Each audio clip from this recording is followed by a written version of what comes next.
I was like, okay, being chivalrous, but he didn't have to go and stand in the rain all night though. Yeah. Like, like he's in a There's 90s definitely a R&B. floor. Yeah. He's a 90s R&B. The Wolverine loves you. Hi, I'm Shamar Griffith. And I'm Andrew Tejada.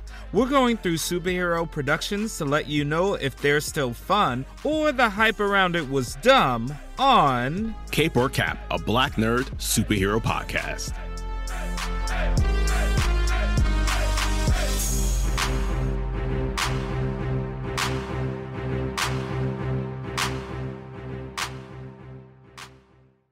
Welcome to this week's installment of Cape or Cap, a Black Nerd superhero podcast. My name is Shamar Griffith, codename Comic Shams.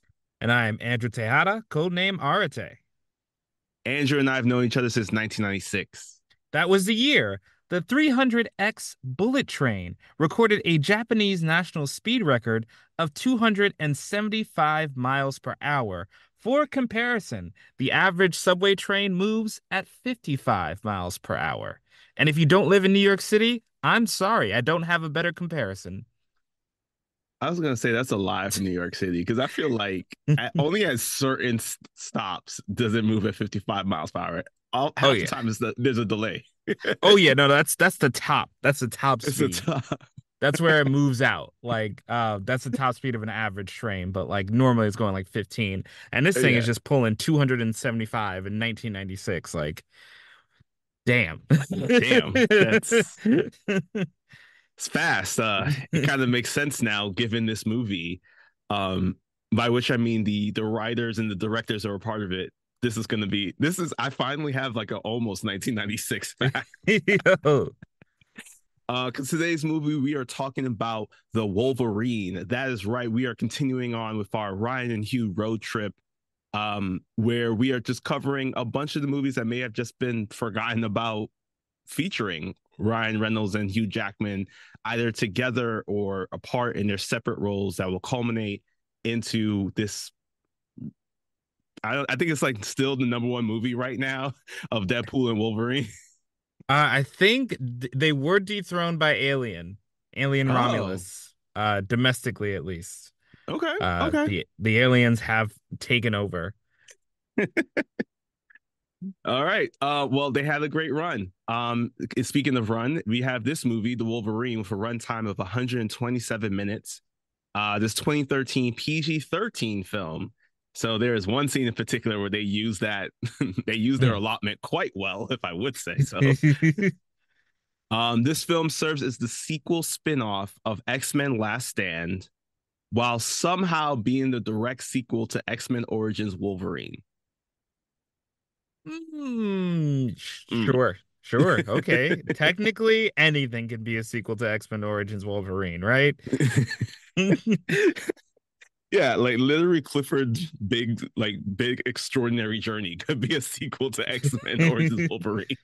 Literally everybody was called forth in that movie. All right, so this Wolverine was directed by James Mangold. This was his first time doing a Wolverine movie. You also know him as the director behind Logan, Indiana Jones and the Dial of Destiny, Ford versus Ferrari, circling back to that 200 mile per hour speed and whatnot.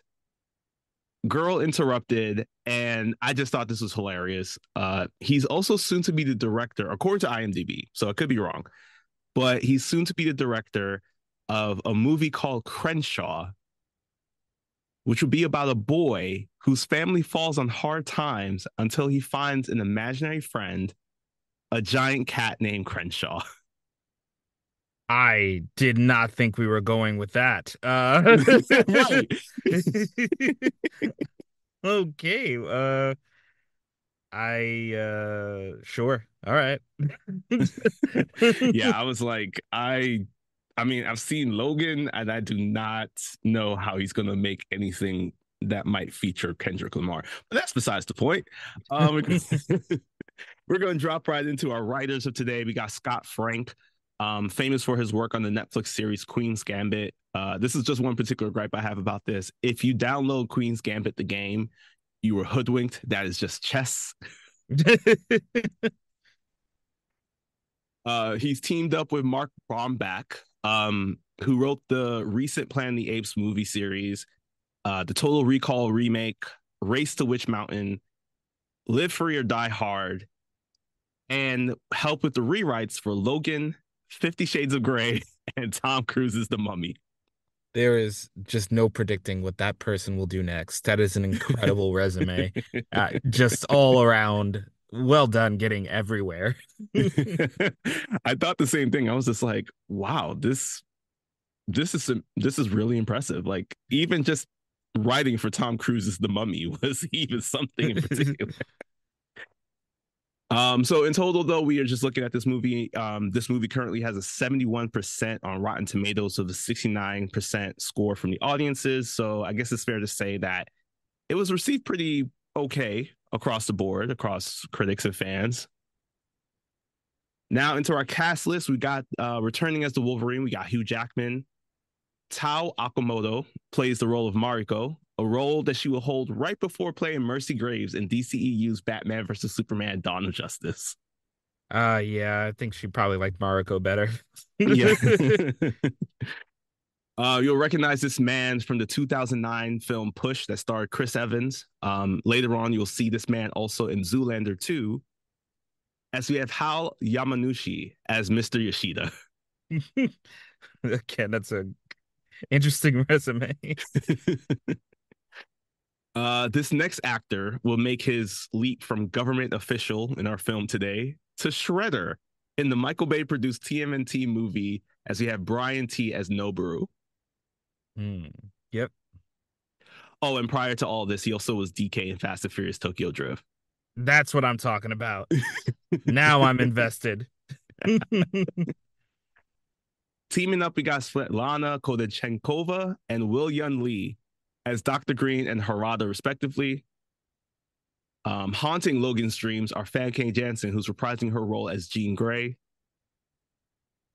Acting in the role of Shingen, we have a man who is currently a lead actor Emmy nominee in Shogun, the foster brother of Lee in Rush Hour 3, appearances across Avengers Endgame, Bullet Train, told you it was going to come back, and John Wick 4. We have Hiroyuki Sanada, who is once again Shingen Yoshida. A legend, a legend. Cannot wait for Mortal Kombat 2 as well. All his other Yes. stuff is great, but I'm sorry, that's what I'm most excited to see him in next. No, he was great in Mortal Kombat too. Like the fact there, Scorpion was great. I Yeah. love that film. And finally, hi Yukio, as Deadpool would say, because we now have Rila Fukushima, who's playing this character, a face we will remember in the Arrowverse as Katana. Yeah, this she had a very specific niche for a while there. But I guess her Yu-Gi-Oh is very much more fleshed out than the Deadpool Yu-Gi-Oh. No shade to the actress. That's just the way the role's written. I'm sorry. Yes. And of course, because we have a Katana reference, we have to say at some point, this is Katana. She does have Logan's back in this one. Oh yeah, we'll get to that right at the end. I have something for that. All right, with that, let's be the best there is at what we do, even if what we do isn't nice, and start our review of The Wolverine.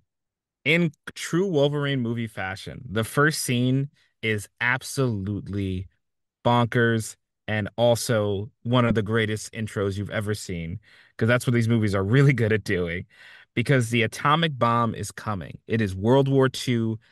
The atomic bomb is on the way. It's so bad that even the soldiers in Japan are releasing POWs and just giving them a chance to run. And as the chaos is going around, everyone's running, everyone's trying to get to safety. We see Wolverine is stuck in a well and he's using his bone claws to try to climb up because presumably he was captured at some point in the middle of the war and he's trying to get out of this well before the bomb comes. There is a soldier named Yoshida who feels bad and tries to save Logan from the well, but upon reaching Logan, Logan's like, dude, we're already done for. I might as well just chill in here. So with that, Yoshida leaves Logan to his own devices and prepares to commit seppuku instead of face the might of the atomic bomb. But he doesn't. He sees his fellow soldiers perform the act, but in this moment, he has some hesitation as he tries to turn around and run away, but he's immediately caught by Wolverine, who makes it out. He, by some miracle, I don't know what it was, he makes it out this one time and tells Yoshida to run with him. As the two of them head back into the underground well that he was in, they feel like this is probably the best way to escape the blast. But again, it's a nuclear bomb. And unfortunately, they're unable to cover the well in time. So Wolverine is able to take some random piece of metal, hoping it's lead, and cover Yoshida with it. Unfortunately, Yoshida does experience some slight burns on his face. Unsure if it's because the metal is being pressed too hard on his face and it causes it to heat up, or is it the actual radiation? But Wolverine takes on the full brunt of the entire bombing. And it's enough that by the time everything passes, everything seems to have calmed down, at least in terms of well, explosion standards, but we know the actual effect, the long-term effects of nuclear bombing. Yoshida looks up and he sees this like burnt to a crisp Wolverine. Like skin is peeling off. There's like he looks like he's just straight magma, but right before his eyes, he's also seeing Wolverine just regenerate. And it's a crazy scene, especially to open to, because it's like when we have a sense of what Wolverine's healing abilities are, but this is on a whole new level. And after all this happens, we jump over to, I'm assuming it's Canada, only Oh, because well, not quite yet.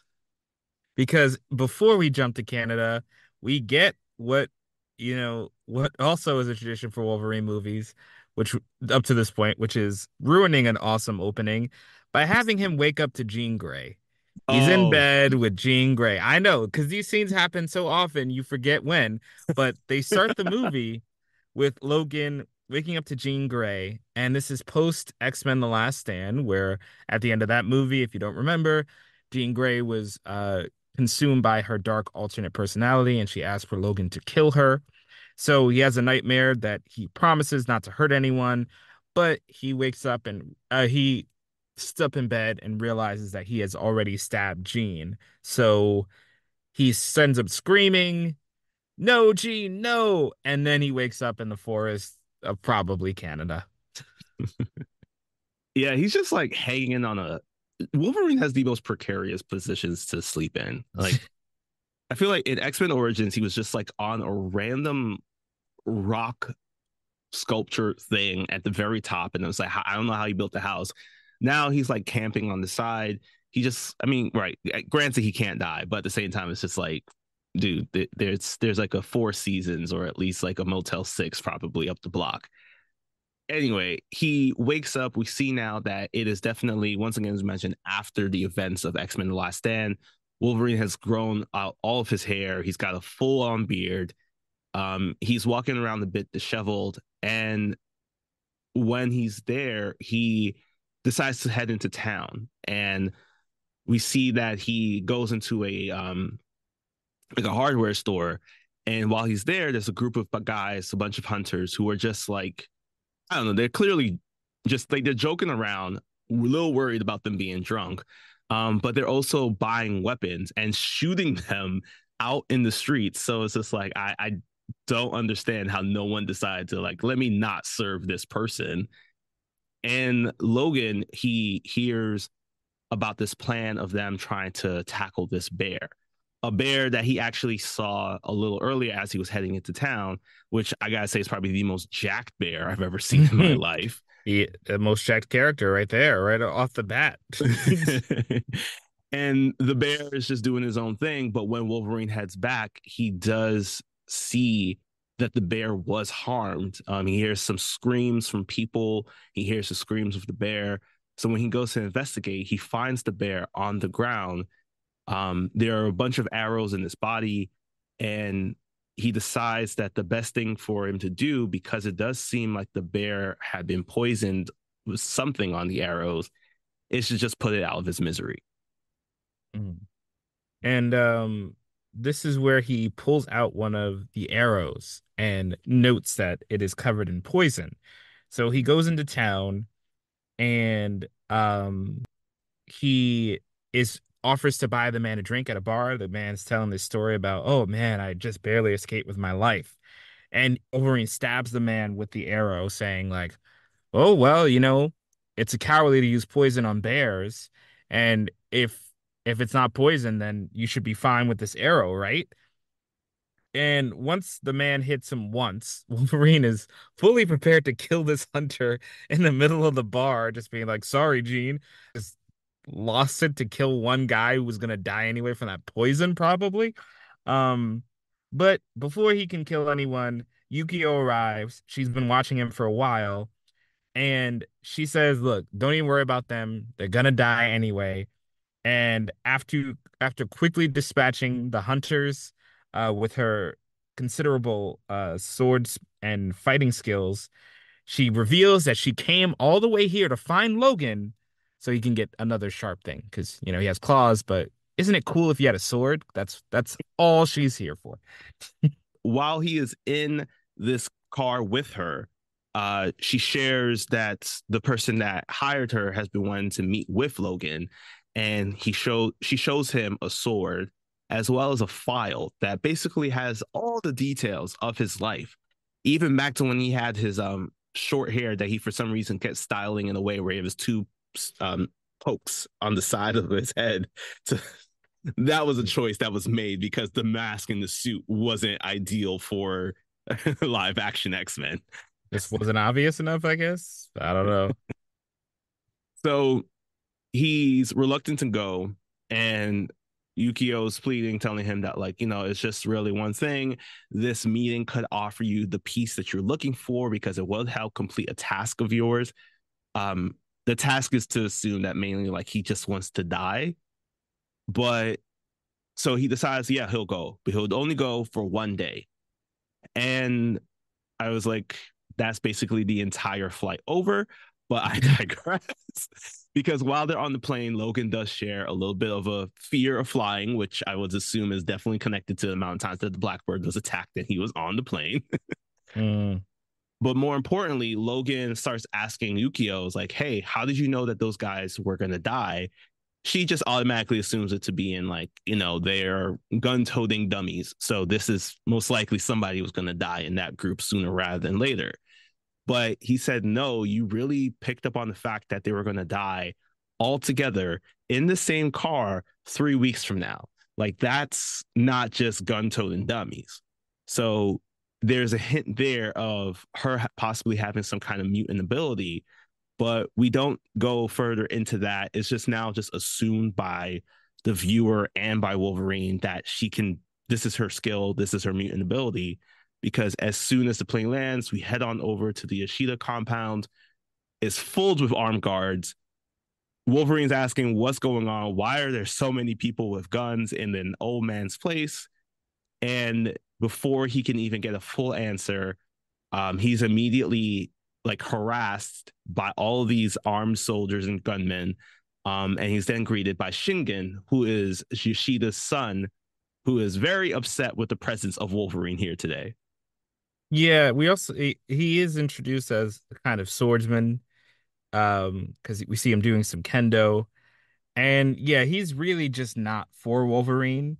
But before we really get to see Shingen's deal, we're introduced to another character, Mariko, who is Yoshida's granddaughter, um, that has all these that she's just very proper. She seems to have a close relationship with Yukio, and is mourning her grandfather's passing. And the reason he has all this guards is because Yoshida is a tech god in the country, so he has apparently like he he's in every tech industry, so he has unlimited money. And after Wolverine gets a much needed shower, um, we he finally reunites with his friend Yoshida, who is now old. He has the best bed in the world, that bed that kind of God, like yes. adjusts to where you're sleeping and supports you perfectly. Is that what money can buy? Because I And it's need it. on every point of his body. It's not just like a flat surface. It's like, oh, my arm's feeling a little tired right now. Let me get the support here from the third quadrant on the upper left region. Yeah, it's oh God. Come on, somebody in tech, make this happen. Not Elon, somebody else. Um, and it's here where Ishida says, "Hey, look, I'm dying. But I can make you mortal and help myself out." And basically he says, I can he hints that he can remove Logan's healing factor, give it to himself. So it's like but everybody wins. Yoshida gets to live longer and Logan can grow old and die. Except because I am on too many parts of the internet, it turns out that if Logan's healing factor was removed, the adamantium in the skeleton would absolutely kill him almost instantly. Um, because the only thing keeping him alive from the adamantium poisoning is his healing factor. And another fun fact, in Logan, he's probably dying because they poisoned all the food to kill mutants, so his healing factor weakened. Thus, that's why his healing factor couldn't keep up with the adamantium anymore. So, all that to say, because Yoshida didn't do his homework, Logan would definitely die without his healing factor. But in any case, So it's like doesn't a matter. double-edged claw. Exactly. Maybe Logan knew this because he rejects the offer and immediately walks into another movie, I guess, with Mariko. This next Mariko incident. So yeah, so he decides to go and just like do his own thing. Um, well, basically, what he ends up seeing is that Mariko and Shingen are having a very stern conversation. They're basically arguing here in the compound, and it results in Shingen slapping his daughter. Mm. It's such a surprising scene because it's not Logan doesn't know anything about this family, and neither do we. So it's just like we don't know what's happening here. And she immediately starts running towards a cliff to end her life. Um, but Logan's able to catch her in time, which made me question why was this place designed to not have railings near the cliffs? If you're very high up, it does not make any sense. So he's like telling her that, like, hey, you don't want to do that. She decides to retire for the night, as does Logan in separate places. This is when Logan and Yukio talk a little bit about why did Mariko decide to like the best course of action was to just run and jump off. But Yukio instead tells him about her past and how she was found, how she grew up with Yukio. And as we mentioned, there are many sequences in which Jean is just going to pop up in Logan's dreams. And at this point, it does seem like they're about to play a game of Uno, wink, wink. But it turns out that the person that is supposed to be Jean in his dream is actually Dr. Green, who shoots off this like random mist down his mouth, and she immediately jumps off of him. Logan, because he's thinking it's a dream, doesn't really know what's going on. But when he wakes up, he sees everybody running around. There are people crying, and he learns that Yoshida has passed. So now we jump into the funeral where it's basically treated as a full on press conference. There are reporters, there's the whole family, there are armed guards, the whole 9 yards. And as they're walking through, Logan is trying to get more details. He sees Dr. Green and it's just like, I think that's the woman I was trying to play Uno with, but I'm not too sure.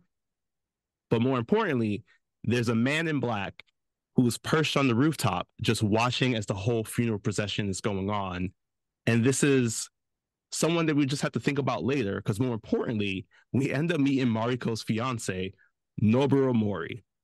Mhm. Yes, so Wolverine meets Mariko's fiance, which is really good for Logan because he's only into married women. Don't at me, look at all the film series and tell me I'm wrong. Um, So Damn, it's, this man's got a thing. You're right. and I think specifically post amnesia, he became obsessed with married women. I don't know what that's about, but I He's mean, probably remember, like, listen, they don't have to worry about commitment because they're right? already committed. And again, if anyone thinks I'm joking, what's the first scene of Days of Future Past when he goes back in the past? Is he not sleeping with a mob boss who's already like woman who's already married? Like, yeah, he has a type.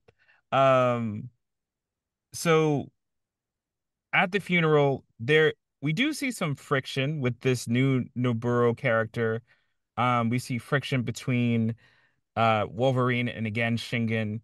Shingen is saying his dad was always obsessed with Logan. I mean, it would be nice to have seen some of that, like, Mm. posters of Logan on the wall, or like there's a scene with the three of them where he's like ignoring his son for Logan. But we just have to take his word for it. And as the funeral is going on, in a really cool detail, Logan is looking at one of the religious men around and he notices that there's a Yakuza tat under their robe. And now Logan keeps looking around and he's like, a lot of these people look like they're undercover. So he makes a move to try to get Mariko out of there. And that's when one of the monks shoots Wolverine, giving up his Yakuza identity. And Wolverine, normally he'd shake it off, but he finds surprisingly that this time he is vulnerable to his injuries and he can't just rush into battle as quickly as possible. And this is when, right as in the middle of all of this, the guy we saw hiding on the roof, he decides to get involved too. Yeah, I'm gonna call him Japanese Hawkeye for a bit because Yes. he was a little bit better than an average Hawkeye, but I feel like this was the inspiration for the Avengers Endgame sequence that will pop up like about 5 years later, 5, 6 years later. Um, so when everyone springs into action, Yukio does her best to try to stop him. Um, Hawkeye here, he also tries to shoot down some of the Yakuza members, while Logan's trying to just shake off everything, get back in the game.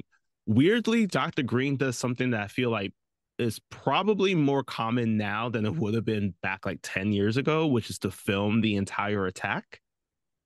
Which Um, doesn't ever come back up. it doesn't. It really doesn't.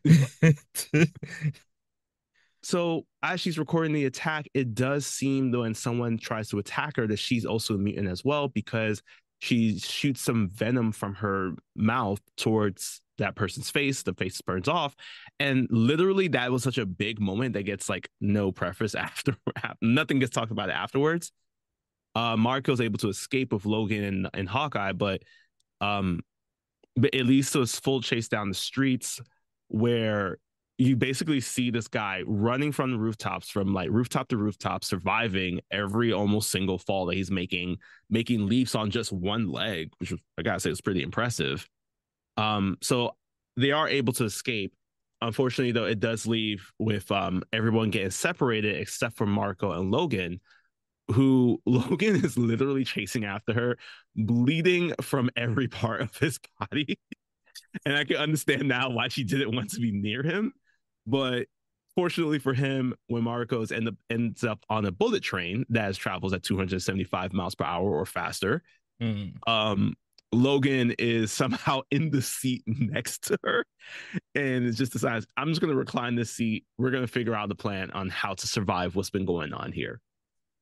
Yeah, and it's following this bit, which is, it's great. It was fun, a lot of Mm. action, a lot of great um kills from Logan and the archer.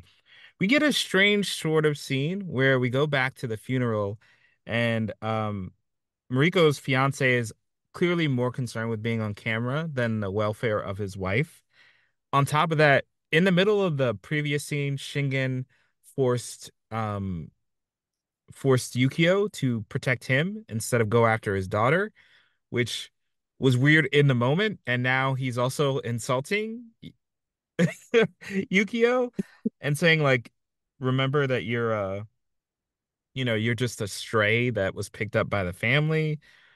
which I'm not sure why he's bringing that up now. I really this scene was really confusing to me. I don't know why anything was happening here, I think but it was really just to show that, just extra scenes to just show that Shingen is a jerk, I which was like, guess. we get it already. Like, I don't need to know anymore. Like, I knew he was a jerk ever since he slapped his daughter. Like Yeah. that's it.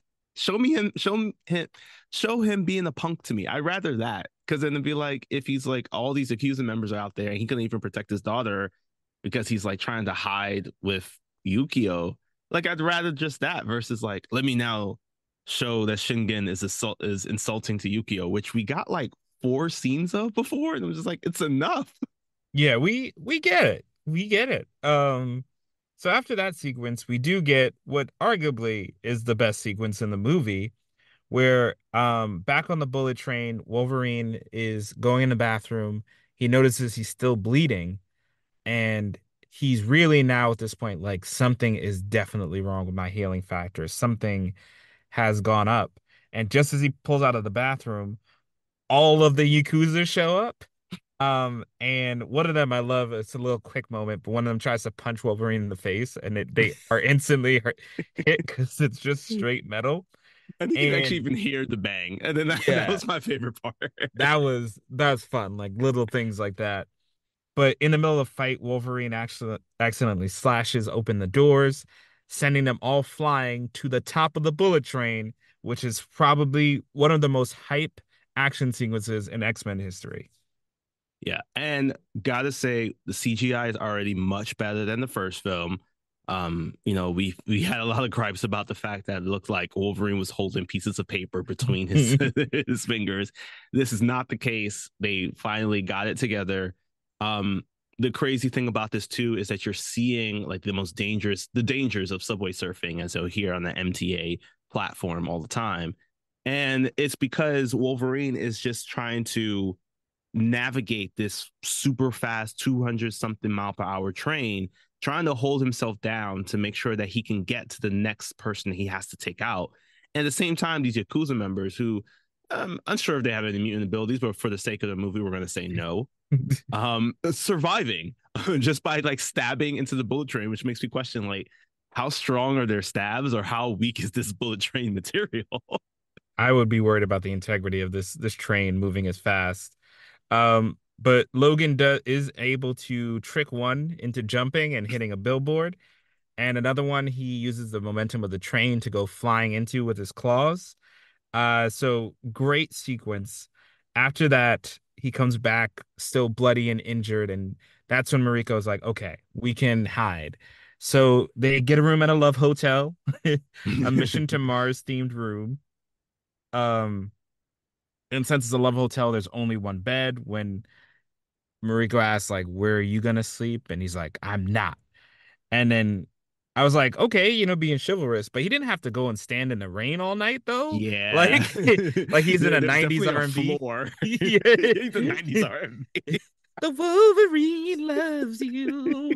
Be a chorus, everybody snapping. Let it fall. Um, and it's really a bad idea because he starts hallucinating a very wet Jean. Um, and Jean is also like, yo, why are you doing this? Why are you trying to be a hero again? And he's like, honestly, bro, I don't know. And he passes out from probably hypothermia.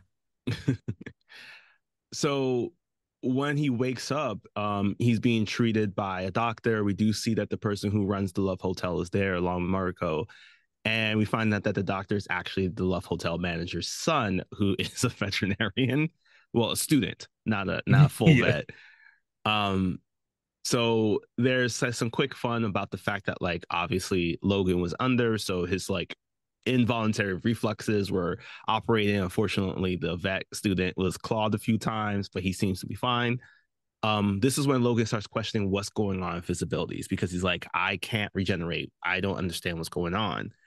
And we do get a sense of who might have been the cause of all this, where we hop back over to Dr. Green, who seems to be running things. It's because she meets back up with our Hawkeye here, our Archer, and she's telling him that like, listen, we have to follow along with the plan. If you don't, then you're just in our way. and it's revealed that his name is Harada. It also in the earlier scene too, it did seem like Harada does have some kind of connection to Mariko, because he did kind of like pledge his life to protecting her. And in their conversation, she does reveal that she did something to hinder or suppress Logan's mutant abilities.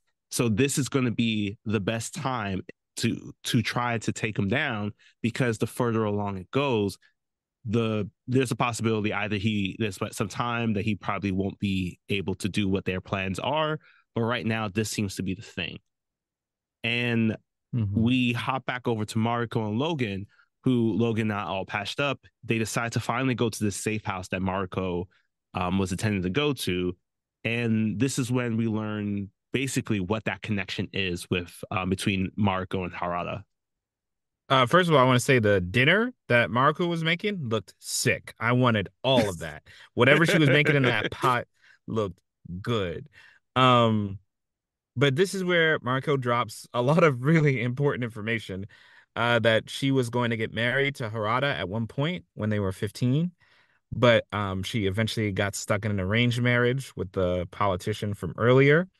She also revealed that the reason why she was so depressed and willing to just end it all was that because her grandfather, before passing, announced that his company and all its assets would pass over his son and to his granddaughter.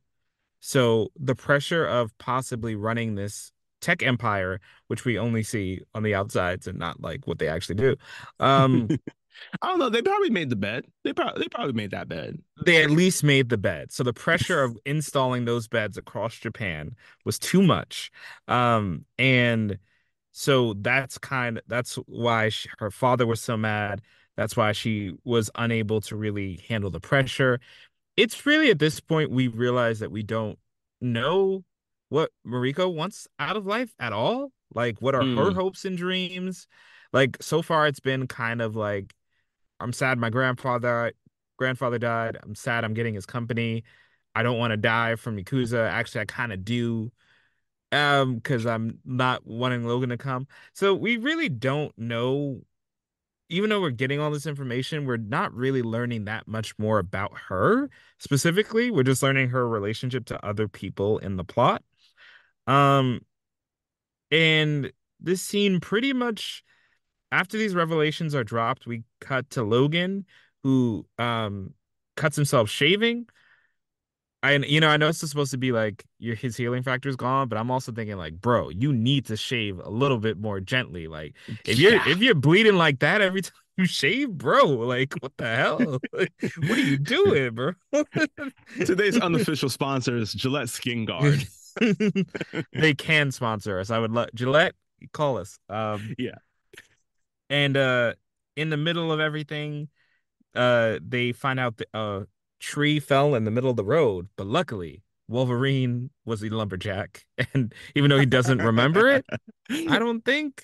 Anyway, I had to look this up. I think it was said that after X2, Gene, either after X2 or during X3, Gene did kind of bring back some memories, or when he was in the Weapon X facility, some memories came back to him. Unsure like how much or what. So possibly there. I mean, it also could just be that like Logan was just like, listen, this is tree and axe. I birthed man. I do this. So as he's cutting through this tree, and he's getting like this love and attention from the people all around him, it almost seems like he's finding peace, being with Mariko in this location, even though they know that like there's this danger that's like looming overhead. So they decide to go for a walk because Logan, somehow, they again implying that his powers are fading, he's feeling tired.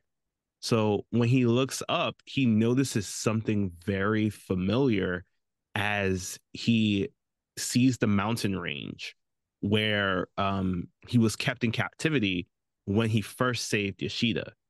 So we get a flashback here now when a little callback to when Yukio kind of showed Logan the reason why she was with him was she showed him a sword.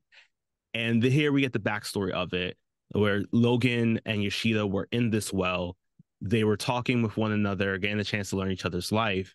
And because Logan has saved his and they felt comfortable enough about trying to see if it was safe for them to go outside, Yoshida offered him his family's blade, this katana. And Logan said, "Nope, I don't want it. You keep it. Hold on to it for me. I'll come back and pick it up some other time." Yeah. And see, you brought up something that I'm now realizing. How does he remember this? Yeah. This is one of my biggest issues with this film. The continuity is it's well, because it's PG Yeah. 13 is shit.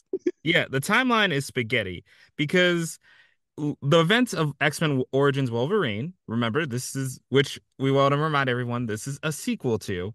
Mm-hmm. They have to take place after Vietnam, the earliest. They have to take place after Vietnam. So he lose at the end of that movie, he loses his memories of everything prior to Vietnam. But he remembers everything that happened with Yoshida specifically, like Yeah. all these years later. Also, This my other time gripe about this, he was still should have been with Sabretooth at this time. Sabretooth wasn't going to help him at all. I was willing to forgive that. Like maybe at some point in the war they got separated and he was just a POW in this occasion. That I was like, I'm willing to let that part slide. But the fact that he can remember any of this, I'm a lot disturbed by that. Um, but speaking of things from Origins I don't like, we while after sleeping with Mariko, that happens. Mm-hmm. Mariko tells a story which is basically the Japanese version of the Wolverine story that Kayla told in Origins. I the movie stops to do this story again, and again, it doesn't really give us any new information. It doesn't really advance the story that much. And but it does put Logan at an ease where he finally admits that all the nightmares he's having, because she kept hearing him have nightmares. Um, he says, "Well, the Jean I keep talking about, well, I killed her." Mm-hmm. And Marco's like, "All right," and just continues to sleep in the bed with him. No follow up. I know you haven't had the best partners, but lady, that's that's not the good response to that when someone tells you Choose that. yourself, girl. Choose Yeah. yourself. Use Ask for a little bit of context to that. Like I appreciate that you take him on his word that it was like not a bad situation, but no follow-up questions. Also, I did find it crazy too that like immediately after admitting that he killed Jean to her, he also said, "I also killed my humanity with it." And I was like, "I'm sorry, what? We're not being in the same house no more. Please, please exit or please call me an Uber." These are not green flags. They're hardly even beige. So now back at the Yoshida compound, we see Yukio wakes up in fear and she just says the word Logan. This is assuming, while it does seem random, we do know it probably connects with her ability to be able to see the death of people. So that doesn't matter because the next morning we wake up with Logan, who hears the screams of Marco. She's being taken by these Yakuza guys. She's shoved into a car. Logan gets shot in the leg. He's unable to catch her in time because, again, he was shot in the leg.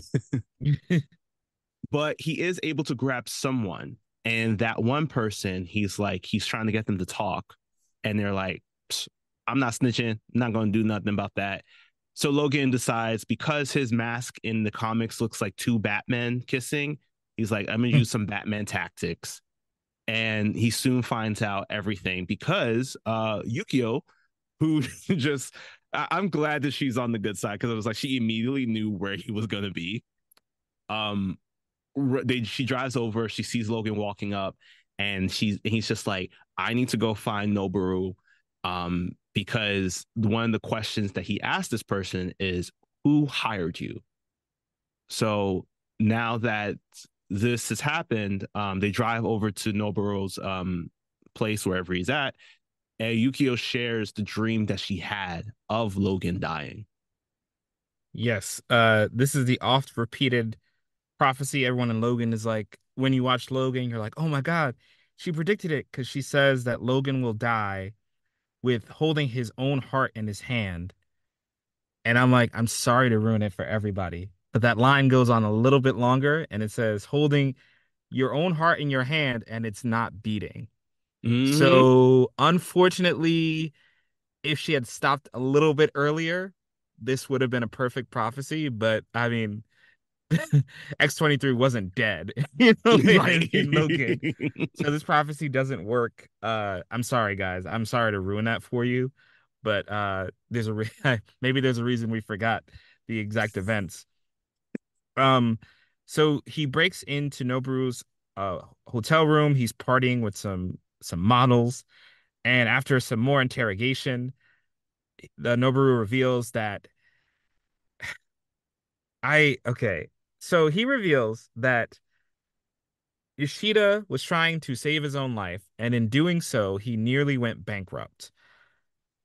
Again, there is absolutely no indication of this beforehand that the company is in any kind of financial trouble. But let's take his word for it. He nearly went bankrupt. So Shingen, who's about to inherit the company, it finds out that his daughter is gonna get it instead of him. So he arranges for the Yakuza to kill his daughter so that he gets the company automatically. Now, why would Shingen, if he knows the company is in tons of debt, why is he so eager to inherit it? Wouldn't he have more incentive to like sell his shares, get out beforehand? Wouldn't he want his daughter to take it so he could like take the shares and then like later buy back the company at a lower market value and then like ideal this is an ideal situation for him to just not do anything. Why would he arrange for the Yakuza to kill his daughter to inherit a company that is on the verge of collapse anyway? This makes no sense to me. Um and but again, we're not gonna focus too much on the finer details because Logan is so upset with all this news that he throws the Nobaru out of the window where he lands in a pool. And, there's a cute exchange where Yukio's like, how'd you know there was a pool there? And Logan goes, I don't. Implying that that man's going to be fine. No, that man is dead. I'm sorry to Mm-hmm. tell you guys, but the the fall from that height into a pool of water is like hitting cement. That man is dead. Yeah. Yeah, I will say though, I think just because I gravitate towards these like nonsensical action movies, tough guy roles that kind of do things like this, I really enjoy this scene. Oh yeah, no, it's funny. It's It's funny because there's at one point where he tells him, it's just like, you have 10 words to tell me why you want your fiance dead. And he starts rambling, tries to give like, what are you talking about? I don't need anything. So he punches him. And then Logan turns to Yuki and was like, how many words was that? And she was like, 9. And he's like, we only got one word left. It was like, thank you, Logan. We can count. And he just says Shingen. Yeah, it is a very convoluted plan, and I agree. I don't understand why Shingen didn't just sell the company. Like, I know like ultimately the answer is probably going to be some honor. Like, I'm as soon as I heard that plan, I was just like, obviously this is like that Zuko mentality of just like honor is really only associated with like how my family has put it onto me, and it was just like, now you could be honorful and have a lot of money by selling your father's company, who basically bankrupted, and then you tried to hide everything. So it's like, this is even more of an incentive. Try to sell the company that you could. There's like a paper trail of you trying to hide the fact that embezzlement was going on. Like, you could literally get out of this scot free. So I don't hmm understand why. It's a very convoluted plan. It's still a better plan though than Justice League Gods and Monsters. I will admit that. Yeah, Apparently, this plan's just stupid. Like, yeah. but it's not that convoluted. Yeah, it only takes like 5 seconds to do. But now we as this has happened, we see that Marco is brought by the Yakuza to her father, who starts sharing for in a random tangent about how he studied biology to learn about mutations and all this stuff. I there's no real explanation as to why. It could just seem to be more so like daddy issues. Dad was in love mutants. I was not one. Let me try to see what I could do there. I felt like there was way more they could have expanded on that. But I digress. Quick question for you, sorry. Yeah. Why is she alive? Huh. What was not his goal this entire time to kill her? Why is she alive right now? Huh. Damn. Um. Well, looks like I'm now like Wolverine in the at the end of the Logan movie. I've been stumped. Oh, that, nice, that, nice, nice. I have no idea why she's still alive if the plan is to kill her before the reading of the will so that she doesn't get everything. See, this is just villains wanting to share out their plans is Hmm. stupid, especially because something that gets randomly referenced, like literally you blink and you will miss this. You walk you stand up and you will miss this in this movie. They do share that there is a ninja clan called the Hand, um, unrelated to I'm assuming the Ninja Turtles or Jackie Chan Avengers. Because this is comic accurate. They are supposed to be the people who are in charge of protecting the Yoshida family or Yoshida clan for generations. And it seems that prior to his death, this is true. The Yoshida, Mr. Yoshida, was able to put in place this protection.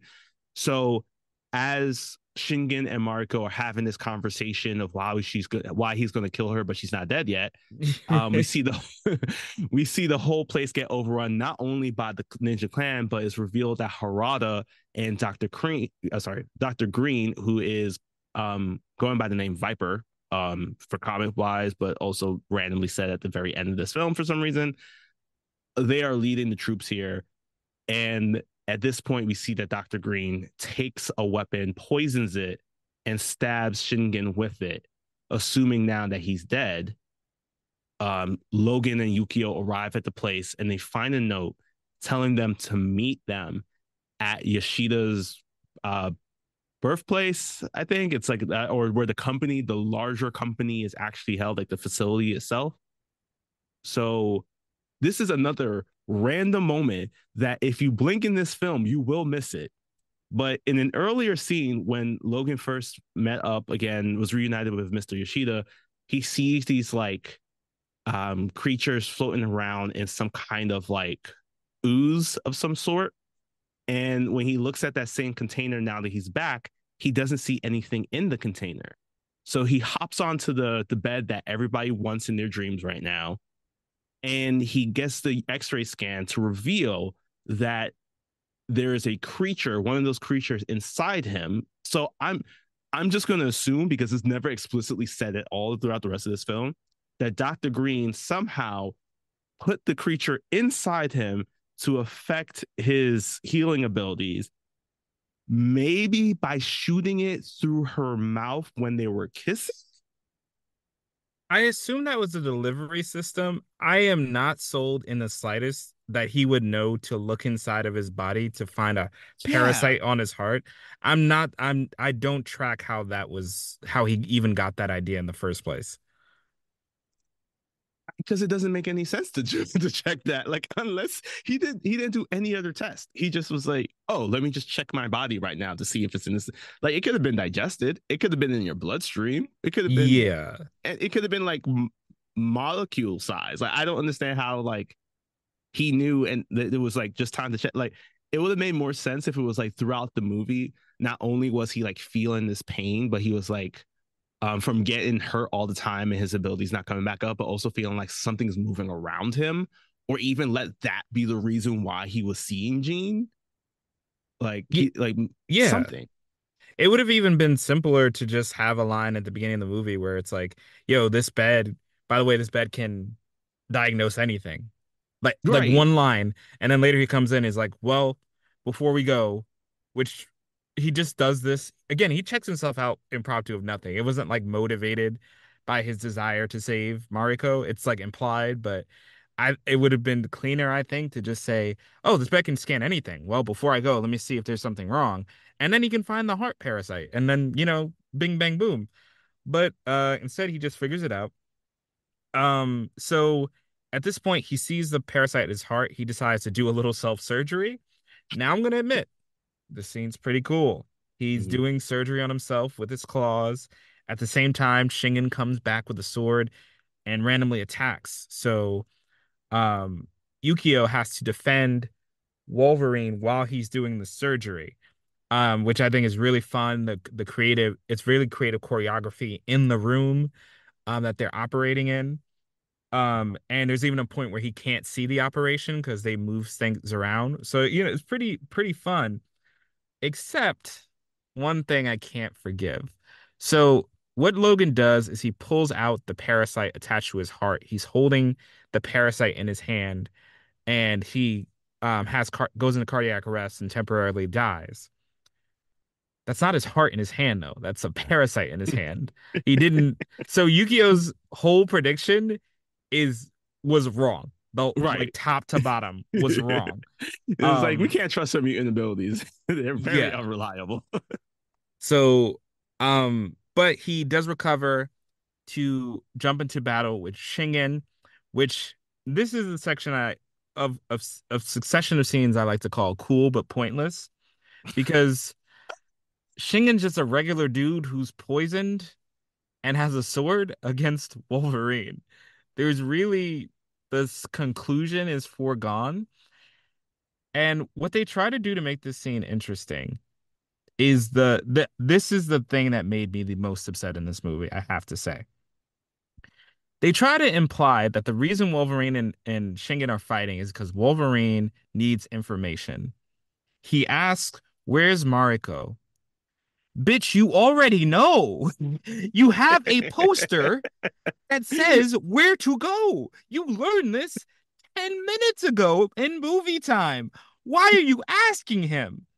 What did no one look at these two scenes in the editing room and go like, "Oh, we should cut one of these because he already has the information he needs." Hmm. The fight for the information is pointless. You already have it and he can't do anything to you. Like it would have been more interesting if you just kept trying to Logan was like, "I'm going to go." From the start Yeah. and he just has to kill him just to but like this fight is pointless and again it's cool claws against sword. I'm not gonna lie, I like seeing that as an action person, but as a story person we could have skipped this, especially in a 2 hour movie. We could have skipped this. Especially because there's no additional dialogue that's given except for like the where is she? Like this would have been the perfect moment to kind of dive into at this point we know that Shingen is a jerk, but we never really got an explanation as to why. Like he shares like, oh, my father was always fascinated by you. But again, we don't know to what extent that fascination was. This would have been the perfect moment to be like, I spent so much time trying to honor my father, reveal the thing about like, trying to, or even like hype up the thing about like, I was the one that tried to save the company after he embezzled so much of the money, trying to extend his life. And this is how he decides to treat me. I've never been favored by him. And even like, they spent so much time trying to throw Gaijin into the script of this film. Like this would have been the perfect time because it's like this is now treated less from the way that this movie has been played out, it's treated less of like mutant relations. That this would have been the perfect moment to just be like, let's go full true outsiders appreciation because it's like here it was that his father had always loved or always talked about Logan, maybe was fascinated by him, and then literally his daughter experienced the same thing. So it was like that would have been a perfect moment to be like, I'm upset because my father never really honored his family, even though I've been trying to get his appreciation all my life. And even Mm. now, after his death, I still don't get it because of people like you and Yukio who are stepping in. Literally, that could have been the fight. And then as Logan, even because it still would have worked the way that the sequence of events in the film, because when Logan decides, I'm going to let you live because I realize that my beef isn't with you. So as he walks away, Shingen does try to attack, and unfortunately, Logan has to pull the claws of his triggers and just snicked him to death. And that would have been great because it'd been like, here it was, you have this person who was misguided this entire time, shares his anger about his situation, and you still get the same result that you had in the film. It's right there. Mm-hmm. But we gotta move on. Yeah, I just realized Um, I did my yeah. own No, comic no, it's sans fine. art alteration there. I Yeah, had a little beef with that section. no, it's what it is. So, um, this now this is where things kind of get start to get really silly. For the movie, we cut to Mariko, who is in been kidnapped. In a scene, Harada and Viper, the Dr. Green, reveal that they've been working together the whole time to Mariko. So Dr. Green poisons Mariko, right? Knocks her out, takes her to sleep. The next scene, she wakes up in another part of the facility and she does the same thing. What was the point of those two scenes? Why couldn't you just cut to the scene where she wakes up in the facility? There was absolutely no reason for her to do that. It's like Um, when you tried to make the word limit on your essay. like exactly, just stretching out. Can't, cannot. Um, so Wolverine shows up around the compound. He knows it's probably a trap. Harada says, basically come with us. You're not getting Mariko. And Wolverine drops an F bomb right here. It's like, go F yourself, pretty boy. Even though, have they interacted before this point at all? Only from a distance, and pretty sure one of the times was when Harada shot someone to either save Logan or he missed and he was supposed to shoot Logan. We don't know. We really don't know what side they're on. So yeah, this is the first time they've interacted, and really the main connection to their interaction is like they both want to save Mariko, and Logan just ends up being the new boyfriend. That is basically what this is treated as. Yeah. So he runs forward. He's fighting a bunch of ninjas. Ninjas are shooting arrows with strings in them. He ends up looking like a pincushion, which again, this is a cool imagery of Logan loaded up with arrows. They even hit him with a poison arrow. So it is cool. I'm gonna say this is cool, but point full because it's full of points. All the arrows are sharp, pointy. um, Good one. so this scene is great. Unfortunately, again, I'm distracted by in the very next scene after Wolverine is shot with all those arrows and captured, Yukio pulls up to the facility with no resistance. Absolutely none. There were about 5,000 ninjas. Logan doesn't kill many of them. And in fact, after this point, the ninjas go away completely. For, I guess they just went to another mission because the Oh wait, ninjas yeah. don't come back. They weren't killed. They just don't come back at all for the rest of this movie. Why? This is also a pretty large facility with a lot of mechanical stuff to be operating. So no one's there. No one gets in her way at all. She just walks up to them, and we cut to Wolverine in some metal bindings, where Viper gives really clunky exposition of stuff we already understand at this point. That she Mm. poisoned Wolverine to suppress his healing factor for the point of capturing him. Sure. We Okay. saw that We for a good majority of the film. yeah, we figured. Um, so at this point, Harada also talks to Mariko and is trying to rekindle their romance that we just heard about off screen. We have never seen these two interact at this point either. Um, and he goes for a kiss, which is absolutely the wrong time. And after she rejects him and runs away, Harada immediately has a change of heart and shoots Viper immediately. Oh my god! I will say though, I just because it's a reference, I did appreciate Marco using the baby knife. to just stab Harada quickly, Yeah. but like not even enough to like really distract him. It's like literally like getting poked by a thumbtack, really. Like that was how much pressure was into it. But yeah, you're right. It is weird that he immediately starts to go after Viper, um, which he shoots her with one of the previously poisoned arrows that he created, which also she states to Logan that she's actually immune to most, if not all, poison. So it's like it's wild that the one that she's alert, the one thing that she can't work against is the one thing that they have in the facility. It's like, why is that even there? Wolverine and Marco try to escape, but they get cornered. Um, and during the split up, we also see that the big plan of this whole thing, which was alluded to in one random scene. Again, if you blinked, you missed it. Yukio sees like some blueprints for a suit of armor, which was also in another blink if you missed it. You learn about the Silver Samurai at the funeral of Mr. Yoshida.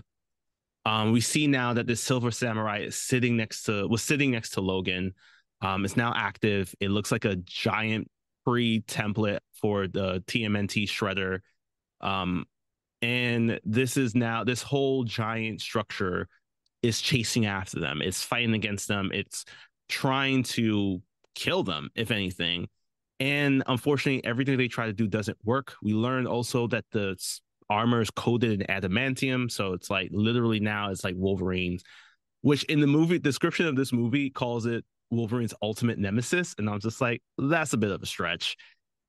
So as they're fighting, unfortunately, though, somehow the Silver Samurai is able to heat up its adamantium blade and uses it as an opportunity to cut directly through Logan's claws. Yes, which I thought again, cool looking. Mm-hmm. As Logan is struggling to kind of turn the tables, Viper randomly gets a gruesome hanging death. I think honestly, this is one of the most gruesome deaths in an X-Men movie. Like, Yeah. um, Honestly, Yukio hangs her. yeah, Like, it's like the end of Tarzan. yeah, That I immediately thought of that, and I was like, damn, like that that's a triggering death. yeah, that was like okay, wow.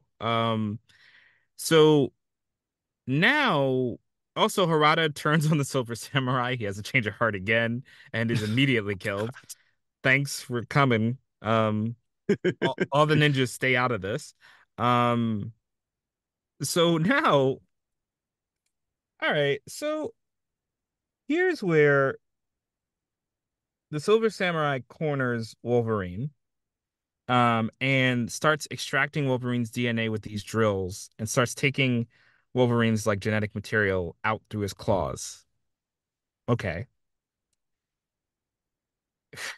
Okay, so here he starts sucking out the metal of from Wolverine's skull, and it is implied that sucking out the metal is giving the Silver Samurai the healing factor. How? How? How? Oh, It's not the metal that I'm makes not him Schengen. I didn't study healing. biology. I That's don't know. true. I did not study biology in college, so I'm gonna excuse myself from this conjury. But the actual reveal here is that the person inside the Silver Samurai chute is indeed Wolverine's old friend Yoshida. For you see, Yoshida planned on getting Wolverine's healing factor, and when Wolverine said no, this adamantium suit he built strictly that he said he built to keep him alive, but conveniently is in the shape of a samurai and has heated swords, just in case to keep him alive.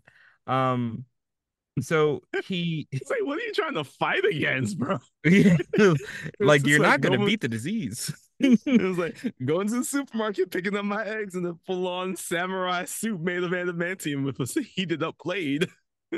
Yeah. But yeah, so that's what his plan to forcefully take Wolverine's healing factor. So Wolverine starts dying, but luckily, there's one thing the Silver Samurai didn't count for. Little knives.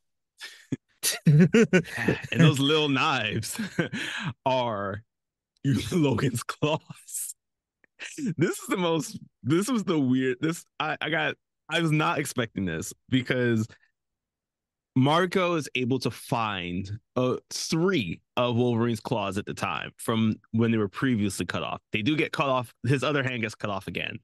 Um, so Marco takes three of them, but only uses two. One to stab it into the head of her grandfather. And this is at a point where he's like still absorbing Wolverine's healing factor. So you see him actually becoming a younger man. And he turns to Marco, tries to please with her, like, I'm your grandfather. Don't you recognize me? And she's like, no, my grandfather is dead. And then takes the other blade and stabs him in the neck, I assume. Mm-hmm. Which makes me question if he was already stealing Wolverine's healing abilities. How did he die? I have that exact note. I have that exact note. How is this killing him? Because he's supposed to be healing. Right. And it's like they try to have their cake and eat it too. Like you see Yoshida getting younger, and obviously, so he has some kind of healing factor in his body, um, by taking it. But they also have the cake that until the transfer is completely complete, it doesn't save him from everything, It which doesn't doesn't work. make any sense. It does, like if you're aging backwards and that's how fast your body is healing, then a couple knives should not be an issue for you. Like, but it is. And for Like, some reason, hurting him physically also interrupts the process of like yeah, the because machine's energy flew process. flew back into Wolverine. What? Yes.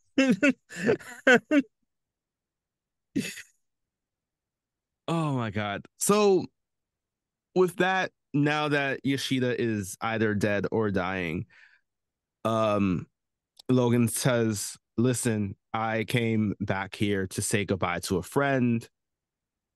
Sayonara." Throws Yoshida in the suit off of a cliff. I'm not gonna lie, I felt a little weird to say sayonara after they spent the majority of this movie trying to Yeah. make references, and I was like, we could have literally gone with something other than sayonara, which is also feels a little weird to say. Yeah. Yeah, and I'm not gonna let this scene go, because some people might skip past this, but I'm absolutely not skipping past this. Wolverine has another dream of Jean. Um, I and dream of Gene. he's got a dream of Jean, and she says, "Logan, I'm all alone in the afterlife. Join me." This line implies one of two things, which I both love. One, that Gene in the afterlife is like F Cyclops. He's here, but I don't care. Or Logan in his own mind perceives Gene as saying F Cyclops in the afterlife because he's also dead right now and I don't care. Either one, I am 100% that had me dying when thinking about like either possibility. Cyclops is just standing there and be like, yo, what? You for real? Like, you just gonna leave me in the afters? Like, what about chopped liver? Um, so after this dream sequence, we hard cut to a bright day. Logan is healed from his injuries, and it's time for him to leave Japan for absolutely no reason. No reason at all. He does have one last goodbye kiss with Mariko. He states that, soldier needs to be out in the field. And this is when on the plane, Yukio's just like, hey, I'm gonna hang with you as your bodyguard. Where should we go next? He's like, it's all good. We'll just get up in the air. We'll figure it out from there. Our movie ends there. But of course, because this is 2000s superhero storytelling, we immediately get an after credit scene. And in this after credit scene, we see an ad in the airport for Trask Industries. Trask is associated with the Sentinel Project, so that becomes a bigger plot point in 3 years' time, movie wise, or chronological time wise, where we get introduced to Trask and Days of Future Past story. And we see how it gets built up when Logan, who is ready to walk through the the metal detector, unsure how much adamantium is in his body because also in the fight in his fight he does pull out his bone claws. So unsure how much adamantium he still has. And as he's walking through, he notices that every metal object around him is going a little haywire, and he immediately recognizes that it has to be Magneto. So when he turns around, he comes face to face with Sir Ian McKellen, who's telling him that like the world's in danger and we need to band together. This is what we experienced in the third movie was not the last stand. This is it coming up right now. And Logan's like, why should I trust you? I'm never going to follow you. And Magneto's like, well, because I got backup. And pulling a Tokyo drift through the frozen in time crowd, we see a man in a wheelchair. Yep, Charles is back. Why? Because this timeline is spaghetti. And he's like, yo, some stuff's about to go down. I'm gonna need you. And that's it. Hard cut, we're done. All right. And with that now, because X-Men movies tend to not wear clothing that are typical for superhero, would this movie, do you think this movie should have gotten a cape or should it have gotten the classic Marvel secret in hidden in disguise cap? There are no there are no compromises in cape or cap, people. It's one or the other. There's no halfway. So I'm gonna say this movie is cap. I came back. I was really excited to revisit it because I forgot it. I thought maybe it got lost in the shuffle, but now I fully understand why it did. This movie's central problem is there are a lot of cool things and ideas here. There's a detective story, there's Mm, a romance, there's a war flashback, there's grappling with humanity and mortality, and it wants to do it all. And it could have if they had just tried a little bit harder to make everything fit in cohesive ways, cut out characters. There's too many characters in this movie. yeah. Harada is the biggest problem in this movie of a character that's too much. Just his whole story with Mariko is given barely any room to grow. There's really no reason. If you cut him out of the movie, the events pretty much play out exactly the same. Um, like Logan has a little less help with the Yakuza, but you could save money on parkour on top of building scenes. Um, but yeah, this movie, there's it just doesn't seem like there was really a goal of anything from Logan to learn. And I'm immediately diving into an RTA alteration. Where I would start this movie with Logan in Japan already. He's already in Japan. You can do the Mm, same sequence with the bear and the hunters. It just takes place in Japan because after the events of Last Stand, he wanted to get far away from the X-Men as possible. So he goes to Japan, a place he knows. He lives in the woods or like at a monastery. This is something the X-Men animated series did.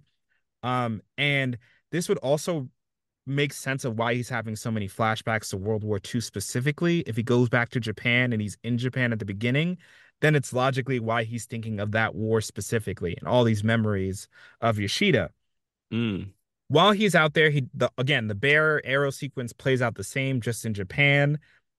Then Yukio finds him and is like, "Oh, it's ironic. I've been looking for you everywhere, but you were here the whole time." And then when he's brought to Yoshida, his mission is Yoshida doesn't say, Yoshida offers him this.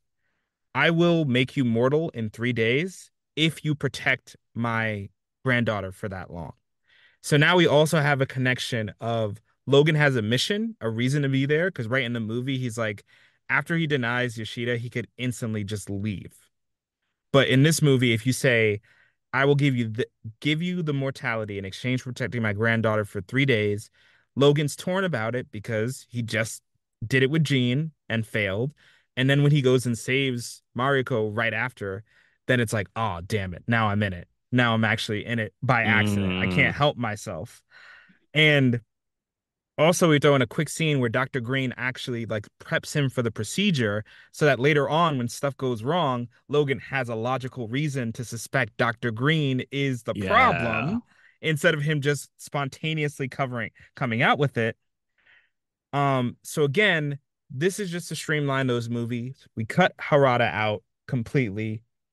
And as just an added bonus, if we really want to bring Shingen in, have from the front, we have Yoshida say, "Look, I don't trust my son with the business.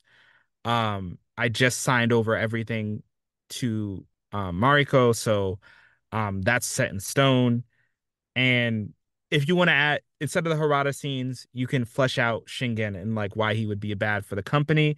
Make it so that Shingen needs his daughter's signature to transfer over the Mm. company. That's why he needs to keep her alive until she signs. And I think little changes like that to weld the movie together, cut out a little bit of the fat. I think we were on the right track. I don't mind the Silver Samurai twist, honestly. I'm whatever about it, to be honest with you. But I do think if the movie starts with Ishida tricking Logan openly, like the whole pretense of the protecting 3 days, maybe like he set that all up too. He set it up, Mm. like let it slip to his son, so his son would take extreme action and you know challenge Logan, whatever. But I think something to make the movie flow a little bit better because as it is, there's a lot of cool scenes in this movie. A lot of cool scenes. I just don't think the backbone is strong as adamantium here. And ultimately, for me, I think the movie becomes forgettable because a lot of cool stuff happens, but just there's just no through line. The through line is just not strong enough. There are random 20-minute parts of this movie where they just talk. And I'm normally not against that, but in this movie, it just doesn't work. So that's my cap. What about you? Where are you on this? Those are good reasons, especially because those are the same reasons and feelings that I had, which is why, while if this movie came out in the 80s, it would have been a cape. It is ultimately a cap for me. Yeah, there's a lot of great action sequences throughout. Like the bullet train scene is amazing work, especially because you do feel the intensity of like what the situation could turn into. I also really enjoyed the Yukio and Shingen fights. Even like there was one particular move that she pulled out was just like, that is that's how you film out an action sequence when you're using katanas or any kind of swords. Um, Even just like visually seeing, even though like the stakes between Wolverine and Shingen aren't really that big of a deal because of the fact that it's like Wolverine is not going to succumb to any of these wounds. Just seeing the action that's taking place between Shingen using the katana and then Wolverine uses his claws, amazing. Um, there is just also some of the imagery and cinematography was pretty cool. Like I did feel like while we've seen stuff like Oppenheimer and other movies that have done this like nuclear bombing sense, I think that given the fact that this was like a movie now that's like 11 years old, the way that they were able to handle the CGI of that bomb was pretty Mm, cool. So I'll give them that. Because they did I feel like they did some pretty okay with like set designs and landscape shots. Like it did feel like it was, from what I've seen at that time, what it felt like Japan, understanding what it felt like to be in Japan. mhm, I also appreciate the fact that X-Men Origins Wolverine's kind of chummy side, where it's like he can banter and bond with every single character, wasn't in this movie at all. Like it was clear, like if he didn't like somebody, he just didn't like them. There was no like, don't get killed, not before I killed you first kind of dialogue, which I really, really appreciated. mhm, But ultimately, the thing that made this a cat for me is just like there's just so many continuity errors. Um, and like the flow of certain things, like the plan was too convoluted. Continuity wise, I did have an issue with the fact that the Nagasaki bombing would have taken place in 1945, well in advance of the Vietnam War. So again, I felt like um Wolverine should have been with Sabretooth if this is supposed to be a direct sequel to Origins in some way. And there just feels like something else. A lot of stuff that was happening in this movie didn't connect with what was supposed to be Wolverine's story across this trilogy. It was more so like Wolverine's story in connection to the X Men films that we had. And this really, I don't really even really know when or how this is supposed to take place, because if you released it before X Men Days of Futures Past, to us, that is supposed to be canon. So the events should have flown from Origins through the X Men movies to now, and it doesn't feel like it did. Because it just feels like the fact that he just, like, yes, he left the X Men because of everything that happened in The Last Stand, but it just felt like a lot of the stuff just was like internal battles, which I can see, which I'll talk about in the comics. I could see them trying to pull that up, but it just doesn't make sense. Um, so that's why I was just like, a lot of this just feels convoluted. A lot of this feels as if it's just like, we made a Wolverine movie because we know Hugh Jackman is the biggest character from the X-Men movies, and we need to capitalize on that. And while it's a great film for action, it's just not really a great film. It's not, it's an okay film at best. So it's too hyped up. I feel I felt the same way. Like watching it, I was going into knowing that we were going to cover it. I was like very excited for it because I had also completely forgotten that this film had existed. And I realized that I did go see this in theaters. I just don't remember. I didn't remember anything that happened in this film because I was more hyped about the fact of what they were doing at the end, with the post credit scene of like bringing forward the idea of Days of Futures Past. Also, other side note about that whole scene, where was Yukio? Yeah, I mean, this is one again, I'm grain of salt and I'm being really generous that Yukio is implied to have died off screen because Days of Future Past takes place in the future, far in the Mm, future after the Sentinels have kind of messed everything up. So I'm gonna give them the benefit of the doubt there. If you're asking why she wasn't in the airport after saying she'll follow Logan anywhere, mm-hmm. got nothing for you. Got Okay. absolutely nothing for you. I cannot answer that question. Except the Surprising. fact that they shot that, sorry, spoilers, but yeah, they shot that scene very late into the process, so they probably could Ah, not get the actress to return because she was most likely busy with Arrow at that point. that makes sense. All right. Well, speaking of other those like behind the scenes stuff, anything else that was the reason why this is resulting in a cap for us? Not too many small details, but we do know we have confirmation the script was rewritten multiple times. Mm-hmm. And some of the things that I just point out things that I thought would have been cool to see, or at least interesting to see in this movie. One version had Mariko as the daughter of a crime lord, which would have been really interesting if Yoshida was a crime Mm, lord after he took his life and turned it into something corrupt. That would have been cool. And then you could have this parallel of like maybe if Wolverine would have let him die, you know, mm. then this villainous empire wouldn't have been created to mirror what happened with Jean and like taking that decisive action did present something. Could have been interesting. Never That would have mind been that cool. though. Um, Rogue was heavily featured in one version, but the writer admitted that there was no way to make it natural. Mm. All good. And Hugh Jackman personally promised um the actor playing the Blob. I just oh his name just slips me, but he's a great character actor. But he promised that the Blob was going to return in this movie as a sumo wrestler. Um. Okay. Mm-hmm. Mm-hmm. It could it could have worked, but also it would not work. Yeah, I think that would have been put it over the offensive territory. Kevin Durant. Yeah, That's his name. Kevin Durant. Yeah, yeah, yeah. That's I was like thinking. I was just like, I know it's not Durant. It is Yeah. Durand. Um apparently they had a little bit of trouble filming in Japan, so some of the scenes were limited. Mm. Um And also Rogue would have been powerless, I think, if we're going by the Yeah, because canon. yeah. Yeah, at this point. And last but not least, Guillermo del Toro at one point was circling directing this, but ultimately he was like, no thanks. Wow. I mean, Guillermo in an X-Men film would have been great. This would, yeah, to me, this would not have been the film I would have chosen for him. Yeah. Um, yeah, New Mutants, Guillermo New del Mutants would Toro, have been great. Yeah. dope. But yeah, It would no, have been this way better than was, what it actually was. oh yeah, giant bear. Yeah. Mm.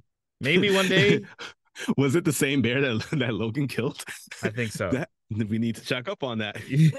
One day, if it's thematic, we might revisit New Mutants because wow, oh wow, what a movie. What a film. One of the films of all time, sure. That was a sequence of events that were put in front of a camera.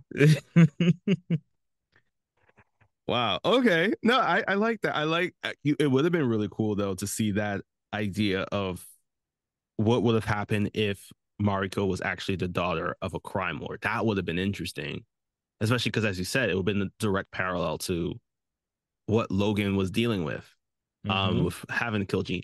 Which, honestly, this is a perfect segue into our comic book section for today. Oh, ho, ho. Because this movie is based off of one of the first solo adventures with Wolverine having his self-titled book. This is a part. This was adapted from a four-part 1982 miniseries written by Chris Claremont and art by Frank Miller. So already you're hearing like two goaded individuals when it comes to X-Men and comic books on this side of the world. And this was the second limited series ever produced by Marvel.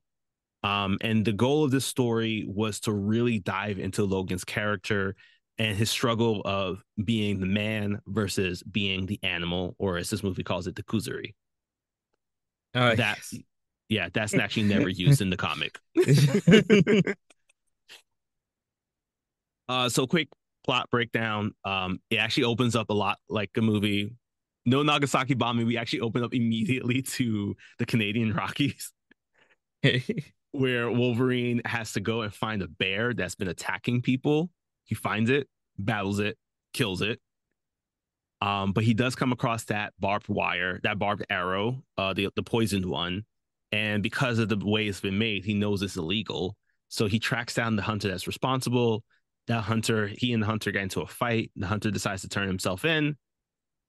And once Wolverine finishes that mission, he heads back to the X Mansion and finds these letters from Mariko that he originally sent, a person that he remembers and being in love with, have all been sent back to him unopened.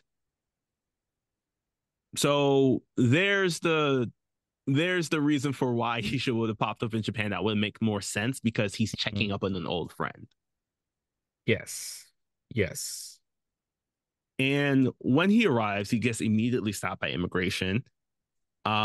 Luckily for him, though, the head of the offices in Japan is actually another old friend of his named Asano, who allows Logan to stay with him until he learns what's happening with Mariko. And he learns upon going to find her at her place that she's been married off to an abusive man named Noboru. And that her father, Lord Shingen Yoshida, was the one that's responsible for arranging this marriage. And she doesn't want to leave Noboru because she's staying with him for honor. Mm. Logan's devastated by this, but before he can properly leave, Logan gets greeted by Noboru, who's very upset over his wife having another man in the house. So they decide to head on over to the Yoshida residence where Shingen is there, and he decides he wants to battle with Logan in a duel. And the two of them fight. Logan gets a chance. We see this is the first time Logan's using a sword, a katana sword, in order to fight. But because he gets frustrated with the fact that Shingen is actually hitting him on his pressure points in order to weaken him, Logan pulls his claws, and Mariko is horrified to see this. But then Shingen, knowing that he's in a more aggravated state, is able to leave him broken, poisoned, and mentally unwell. and he throws him in the street where Logan gets attacked by some people who are calling him Gaijin, and Logan just kills them. Oh, well, that's one way to solve the problem. So Logan wakes up. He gets saved by more people attacking him by Yukio. This is Yukio's appearance now. She's an assassin. She's infatuated by him, and they like fight against. It gets introduced more so that he's fighting now against the Hand, the same ninja clan that we're introduced to in the movie. Um, and Yukio reveals that she's being hunted by them because she defied their leader, who is actually a crime lord. Mm, okay, I like And it. yeah, and this whole time they decided to form an alliance, but then Yukio loves the savage side of Wolverine, while Wolverine is trying to be a kinder man because he wants to be with Mariko. So the whole comic is really just him fighting against, again, the animal versus the man, which is what I can see what they were trying to do with this film, but they just focused too heavily on it being Gene and never really kind of expressed that, like, why is he the animal? Like, I can see it in the dialogue where he's just like, with the killing of Gene, I killed my humanity. But they never really explained that because it's like he Mhm. did it to save the world. Yeah, and I did forget to mention, like, for most of this movie is very passive too. Like, Mm, just the overarching thing of the movie is that, there's this question introduced, like, if he wants to be mortal at the beginning, right? So, his goal loosely is established, like, he wants to be mortal. But in the rest of the movie, him protecting Mariko doesn't get him any closer to his journey of being mortal. And in fact, he rejects the idea of being immortal because he wants to protect her, mm-hmm. which I get what you're trying to do. But again, it's like, this doesn't benefit him in any way. Like, it doesn't get him closer. So it's like the question of mortality or not is dropped. So if you want to see a movie where, someone near immortal is grappling with whether they should do it or not, watch Deadpool 2. Damn, like the literally other end of the spectrum. um, so now that Logan is just hanging around with Yukio. They just he's like leaning into this more angry, savage side of himself. He decides that he wants to fight against the Yoshida clan once again, fight against Yin Shin, try to save Mariko. So they head over to a play. Unfortunately, the play turns out to be again a bunch of the Hand Ninja Clan members are there to fight him once again and try to capture Yukio. And he ends up killing every single person that is attacking him. Mariko sees this and she's just like, I'm done, completely done. So he's now wallowing in misery, doing all this stuff. He decides to head back to his to the hotel of his friend Asano, who has been murdered. Oh, This man had 2 lines in the comic and was murdered. that's what you get for being near Wolverine. So when he is looking up what happened to Asano, he finds a blade and he smells on it that is Yukio. But he also realizes that the poison on it is something that was used against him by Shingen. So he tries to confront Yukio about it, but unfortunately he doesn't get any of his stuff answered. Yukio escapes, so now he has to find a way to talk to Shingen about everything that's been happening here. So they fight. That's basically all that happens.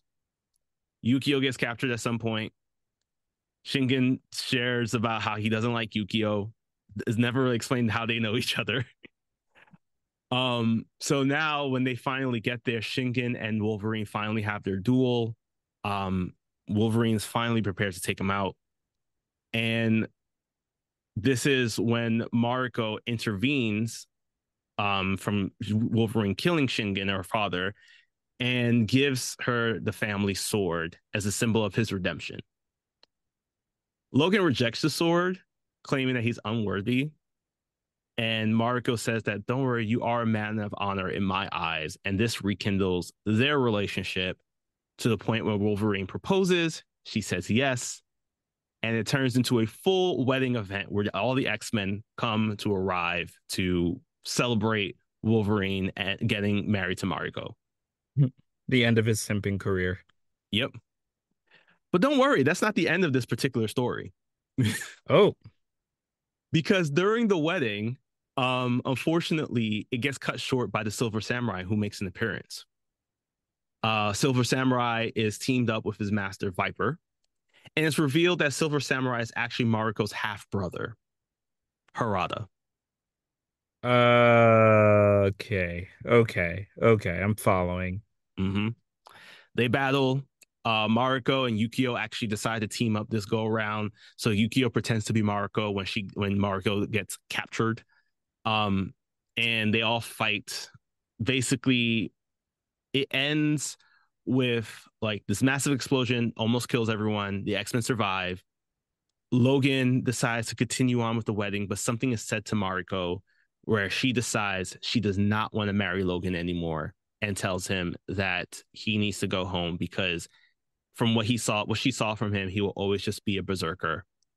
And the whole comic ends with just like Logan deciding to return back with the X-Men, and you just see a single tear running down his face. Well, back to simping. It was like, what's Gene doing today? But yeah, that is basically the story there. It definitely it differs, as I mentioned, so much from the movie because they tried to tie in more so of just like how Wolverine tries to navigate the world as being such an animalistic person while also trying to recognize that he is a man still. Um, it does create more of a I could see what they were trying to adapt into the movie. Not everything came across clearly because it's just like some things you can do. A lot of stuff that had been in this you can't really do. Just because I'm guessing things that are acceptable and seeing on American productions. But maybe this was done differently because this story was also adapted in 2011 when Marvel decided they were going to like dive into a bunch of anime productions. So this was also created in the anime form in like a 12 episode mini series, I think, where Wolverine also takes another trip to Japan and goes through this entire story. I have not watched this. I am Hmm. open to watching this as like a supplemental piece for this episode though. So if y'all are interested, Yes, we have toyed around with doing a series of comparisons. For example, comparing the crisis we went through. mm. Let me specifically the DC crisis, not one of the many crises in life we've gone through. Um, to the Arrowverse crisis. So if you guys are interested in that sort of thing of comparing two adaptations of something and seeing who wins, let us know. Just don't make me do Red Hood Teen Titans from Titans the show because I my heart will give out That was after I get actually so listed as angry. your crisis. But yeah, so I I don't know. I'm feeling for a particular comic, I think it's a cool comic for Wolverine fans because it really does create a story for where we're getting a chance to see how Wolverine navigates the world as a man and how he struggles with going back and forth. And I think it ends up being a story that a lot of creators later on would try to incorporate into how they write out Wolverine's story, especially with the introduction of characters like X-23, Badger. I think Draken is also his son. So it's like all those particular character introductions stem a little bit from like how did Wolverine become or navigate this like dark moment in his life when he was trying to do the right thing. Hmm. And with that, we're going to wrap up our episode here today.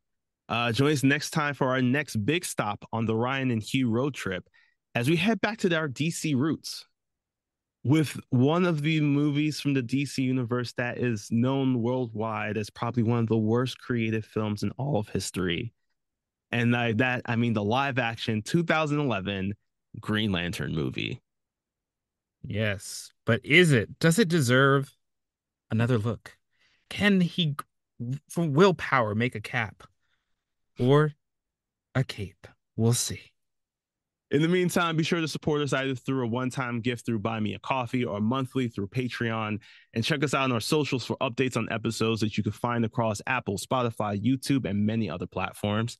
Take care of yourselves, and remember, if someone offers you a sword because you saved their life, probably don't take the sword. I mean, if you want a free trip to Japan, that's fine, but just know that everybody and their mama and the Yakuza and that random old friend that you made are all going to come and try to kill you. And if you find out that your new boyfriend hookup had casually killed somebody in the past, please ask one follow-up question. Just one. Context is really important. Stay safe out there. Thanks again for listening. If you liked what you heard, press that follow button and share us with a friend. And don't forget, you can always see more updates and content on our social media accounts just by searching @CapeOrCap.